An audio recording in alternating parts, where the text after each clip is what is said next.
राष्ट्रवादी काँग्रेसच्या विलीनीकरणाबाबत अद्याप कोणताही प्रस्ताव नाही, मग विरोधाचा प्रश्न येतोच कुठे? राऊतांच्या दाव्यावर सुनील तटकरे यांची प्रतिक्रिया. जयंत पाटलांच्या विरोधात पक्षातील तरुण नेतृत्वामध्ये नाराजी असल्याची चर्चा. प्रदेशाध्यक्षपदावर पुन्हा नियुक्ती होण्याआधीच पदाचं वाटप, परस्पर निवडीवरून पवारांकडे तक्रार जाणार, सूत्रांची माहिती. कापणी केलेल्या पिकांचे पंचनामे करून काय करणार? ढेकळांचे पंचनामे करणार का? कृषी मंत्री कोकाटेंचा संतप्त सवाल. तर घरात ठेवलेल्यांचा नाही, तर वावरातील कांद्याचे पंचनामे होतील, कोकाटे यांची माहिती. माणिकराव कोकाटेंच्या डोक्यात ढेकूळ पडेल तेव्हा त्यांना त्याची किंमत कळेल, अंबादास दानवे यांची टीका. धनंजय मुंडे ध्यान साधनेसाठी इगतपुरीतील विपश्यना केंद्रात. गेल्या 8 दिवसापासून धनंजय मुंडे ध्यान साधनेमध्ये मग्न.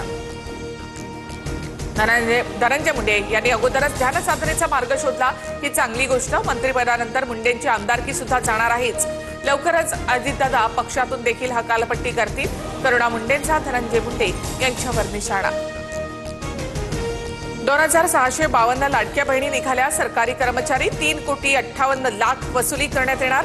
तर काहींनी लाडकी बहीण योजनेसोबत नमो शेतकरी योजनेचाही लाभ घेतला, हे देखील समोर.